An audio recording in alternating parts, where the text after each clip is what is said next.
Everyone, कैसे हैं आप सभी। होपफुली आप लोग बहुत ही बढ़िया होंगे, अच्छे होंगे, मस्त होंगे, स्वस्थ होंगे। मैं आकृति, आपकी साइंस एजुकेटर, आपका फिर से स्वागत करती हूँ। मैं आपका हमारे इस यूट्यूब चैनल साइंस बाय आकृति मैम में। तो चलिए आज हम जानने वाले हैं इस नए वीडियो में पाचक ग्रंथियों के बारे में। पाचक ग्रंथियां क्या होती हैं, what is digestive gland, digestive gland क्या होती है। पिछले लेक्चर में आपने ये जाना कि जो भी हमारा पाचन तंत्र है, भोजन का पाचन तंत्र, अगर हम पाचन तंत्र की बात करें तो पाचन तंत्र क्या होता है, जब कई सारे एक जैसे समूह मिलकर एक तंत्र का निर्माण करते हैं उसे हम कहते हैं पाचन तंत्र। और ये हमारे शरीर से जो रिलेटेड होता है, भोजन के पाचन से संबंधित जो तंत्र होते हैं उन्हें हम पाचन तंत्र कहते हैं। वो आपने समझ लिया था। अब हम बात करेंगे, इसके पहले लेक्चर में आपने ये जाना था कि पाचन तंत्र के दो भाग होते हैं। पहला होता है एलिमेंट्री कैनाल और दूसरा होता है पाचक ग्रंथि। तो एलिमेंट्री कैनाल के कई सारे भाग होते हैं, कई सारे पार्ट होते हैं। मुख गुहा, ग्रसनी, ग्रास नली और छोटी आंत, बड़ी आंत, मलाशय, गुदाद्वार, ये सभी क्या थे, इन सबको हम समझ चुके थे। लेकिन आज हम जानने वाले पाचक ग्रंथियां। पाचक ग्रंथियां क्या होती है, यानी कि जो भी हमने एलिमेंट्री कैनाल में पढ़ा, भोजन से रिलेटेड, भोजन ग्रहण करना, भोजन के ग्रहण करने से लेकर भोजन का अपशिष्ट पदार्थों का परित्याग करने से लेकर इस सब में हमारे पाचक ग्रंथियों का एक रोल होता है। ये बहुत ही इंपॉर्टेंट अपना रोल प्ले करता है। इसका क्या रोल है भोजन के पाचन में, ये भोजन को देखिए, जो भी हमारे मुख से लेके गुदाद्वार तक जो भी क्रियाएं होती हैं, इन सब में जो भी क्रियाएं होती हैं वो तो हमारे भोजन को क्या करती हैं, एक उनका वेग होता है इनके द्वारा, लेकिन सबसे इंपॉर्टेंट रोल होता है इन पाचक ग्रंथियों की। यानी कि पाचक ग्रंथियां क्या है ये हम समझेंगे, उसके बाद आपको ये सारा चीज क्लियर हो जाएगा कि क्या थे एलिमेंट्री कैनाल, मुख गुहा, ये सभी चीजें क्लियर हो जाएंगे। तो चलिए हम समझते हैं पाचक ग्रंथियां क्या होती है। यानी कि पाचक ग्रंथि की हम बात करें तो पाचक ग्रंथियों में हम बात करेंगे लार ग्रंथि। लार ग्रंथि सैलिवरी ग्लैंड जिसे कहते हैं। सैलिवरी ग्लैंड क्या होती है इसे हम समझ लेते हैं सबसे पहले। तो जब भी आप भोजन करते हैं तो जो भी हम भोजन का इंजेक्शन करते हैं, यानी भोजन जैसे हम ग्रहण करते हैं, अंतर ग्रहण करते हैं, भोजन को मुख में लेते हैं, तो जो भी हम भोजन को कूचते हैं, चबाते हैं, तो हमारा भोजन गीला हो जाता है। ये किसके कारण होता है, क्या आपने कभी सोचा? नहीं।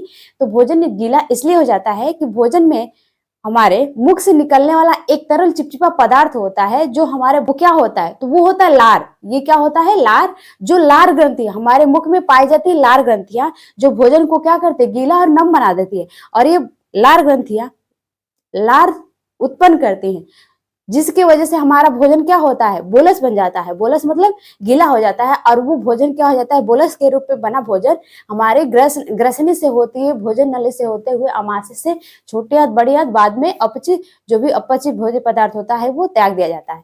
तो ये होता है बोलस। तो जो भी हमारा भोजन जो गीला हुआ वो किसकी वजह से हुआ, तो लार की वजह से। और उसको स्रावित कौन करता है, उत्पन्न कौन करता है, हमारी लार ग्रंथियां। यही होती हैं आपकी लार ग्रंथियां। आप क्या लिखेंगे, इसको हम लिख लेते हैं, ठीक है। आपको हमारी बात हम बोल क्या रहे हैं ये आपको सुनना है, उसको समझना है, ज्यादा रटना नहीं, ओके। तो चलिए मैं इसकी परिभाषा लिख देती हूँ, लार ग्रंथियां क्या होती है, ओके। तो देखिए,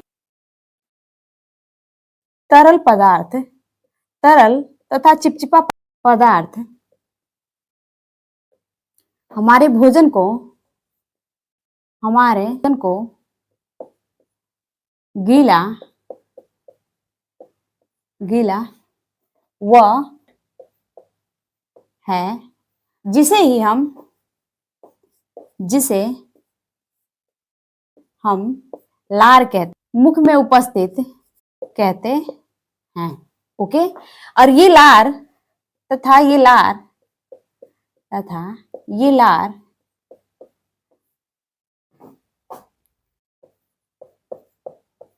लार ग्रंथियों द्वारा उत्पन्न होती हैं, जिन्हें हम लार ग्रंथियां कहते हैं। मुख में उपस्थित ग्रंथियों द्वारा उत्पन्न होती हैं, जिन्हें हम लार ग्रंथि कहते हैं। तो ओके बच्चा पार्टी, इतना समझ में आ गया कि जब भी हम भोजन का अंतर ग्रहण करते हैं तो हमारा भोजन गीला हो जाता है, और ये होता है भोजन हमारे मुख में उपस्थित लार ग्रंथियों से निकलने वाले लार की वजह से, जो हमारे भोजन को गीला और नम बना देते हैं, जिसकी वजह से हम जो हमारा भोजन होता है वो बोलस के रूप में बन जाता है। मतलब गोला, एक बॉल लाइक स्ट्रक्चर बना देता है भोजन को। ये किसकी वजह से हो पाता है? ये लार के वजह से हो पाता है, ठीक है। और ये लार कहाँ से उपस्थित होता है? लार कहाँ से स्रावित होते हैं? तो हमारे मुख में उपस्थित लार ग्रंथियों की वजह से होता है। तो ये रहा सामान्य सा डिफिनीशन, जो सबसे सरल भाषा स्क्रीनशॉट ले सकते हैं। हम समझते हैं कि लार ग्रंथियां होती क्या हैं। लार ग्रंथियां कितने प्रकार की होती, ओके, और ये कहाँ पाई जाती है? लार ग्रंथियां कितने प्रकार की होती, ठीक है। तो हमारी जो लार ग्रंथियां होती है मुख में पाई जाती हैं, और ये लार ग्रंथियां मुख्य रूप से 3 प्रकार की होती हैं, ठीक है। अगर हम बात करें इन तीनों लार ग्रंथियों के बारे में, देखिए पहली लार ग्रंथि है आपकी कर्णमूल ग्रंथि। देखिए कर्ण, ठीक है, और दूसरी आपकी है जिह्वा ग्रंथि। जिह्वा ग्रंथि, जिह्वा ग्रंथियां, ओके, ग्रंथियां।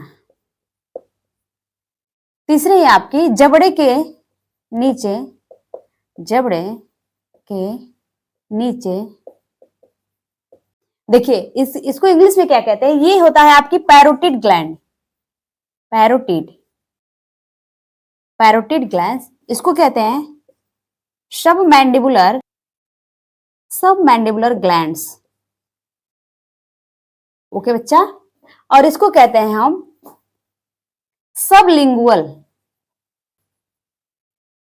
ओके बच्चा। तो ये रही आपकी तीनों टाइप्स की ग्रंथियां जो कहाँ पाई जाती है? हमारे मुख में उपस्थित होती हैं। और 3 जोड़ी ग्रंथियां पाई जाती है। कितनी जोड़ी ग्रंथियां पाई जाती है? 3 जोड़ी ग्रंथियां पाई जाती है। और वो तीनों जोड़ी ग्रंथियां कौन कौन सी है? पहला है पैरोटिड ग्लैंड, दूसरा है सब मैंडिबुलर ग्लैंड, एंड तीसरा है सब लिंगुअल ग्लैंड। कर्णमूल ग्रंथियां, जिह्वा ग्रंथियां, और तीसरा है जबड़े के नीचे उपस्थित ग्रंथियां। देखिए अगर हम बात करें कर्णमूल ग्रंथियों की, तो ये हमारे मुख में पाई जाती हैं। और ये मुख में पाई जाती कैसे, कहाँ सिचुएटेड रहते हैं, कहाँ स्थित रहते हैं, मैं बता देती हूँ। आपकी कर्णमूल ग्रंथियां हमारे मुख की सबसे बड़ी लार ग्रंथियां हैं। अगर इसकी बात करें कर्णमूल ग्रंथियां की, जो सबसे हमारे मुख में पाई जाने वाली लार ग्रंथियों में से सबसे बड़ी ग्रंथि कर्णमूल ग्रंथि है, जिसको हम पैरोटिड ग्लैंड कहते हैं। ये कहाँ पाई जाती हैं? तो ये हमारे दांतों के, देखिए ये हमारे दांतों के सामने ठीक नीचे पाई जाती है, और दोनों दांतों के दोनों साइड पाई जाती है। कहाँ पाई जाती है? ये हमारे दांतों के सामने ठीक नीचे पाई जाती है, बाएं और दाएं दोनों साइड पाई जाती है। ये क्या करती हैं? लार ग्रंथियों द्वारा लार स्रावित करती हैं, ठीक है। क्या करती है? लार ग्रंथियों द्वारा लार स्रावित करती है, जो भोजन को क्या करता है? नम बनाता है, गीला बनाता है, ओके। अगर हम बात करें जिह्वा ग्रंथियां की, जिह्वा ग्रंथियां जिसे हम सब मैंडिबुलर ग्लैंड्स कहते हैं, इसका काम क्या होता है? तो ये भी संख्या में 2 पाई जाती है, ठीक है। और ये क्या करती हैं? ये सबसे बड़ी दूसरी ग्रंथि है, सबसे बड़ी दूसरी ग्रंथि है, दूसरी सबसे बड़ी ग्रंथि है, ऐसे लिख सकते हैं आप। दूसरी सबसे बड़ी ग्रंथि, हमारे मुख में पाई जाने वाली दूसरी सबसे बड़ी ग्रंथि कौन है? जिह्वा ग्रंथि है, जिसको हम सब मैंडिबुलर ग्लैंड्स कहते हैं। इसका काम क्या होता है? ये देखिए, तो ये कहाँ पाई जाती हैं? तो ये हमारे मुख में, ये गर्दन के नीचे जबड़े में क्या करती हैं? हमारे जबड़े में, यहाँ पे जबड़े में गर्दन के नीचे पाई जाती है, यहाँ पे पाई जाती है, ओके। 2 होती हैं, ओके। अब आ जाता है जबड़े के नीचे उपस्थित जो ग्रंथियां होती है। ये हमारा जबड़ा है, और ये जबड़े के नीचे उपस्थित ग्रंथियां ये कहाँ पाई जाती हैं? देखिए ये सबसे छोटी ग्रंथि, हमारे मुख में पाई जाने वाली लार ग्रंथियों में सबसे छोटी ग्रंथि है जबड़े के नीचे, यानी कि जबड़े के नीचे जो पाई जाने वाली ग्रंथियां हैं, ये क्या होती हैं? सबसे छोटी ग्रंथि है। और ये क्या होती है? जीभ के दोनों साइड पाई जाती है। ये जो हमारा जीभ है, जीभ के दोनों साइड, बाएं और दाएं दोनों साइड पाई जाती है। हाँ, एक संख्या में एक पाई जाती है, एक दाएं और एक बाएं पाई जाती है। तो आपने ये देख लिया कि 3 प्रकार की ग्रंथियां होती है। लार ग्रंथियां क्या होती है, और लार ग्रंथि कितनी टाइप्स की होती है। पसंद आया है तो वीडियो को ज्यादा से ज्यादा शेयर कर अपने दोस्तों को कर सकते हैं, ओके। तो आज के लिए इतना रखते हैं, तब तक के लिए हम मिलते हैं नेक्स्ट लेक्चर में। इसके सेकेंड पार्ट में हम मिलेंगे नेक्स्ट लार ग्रंथि के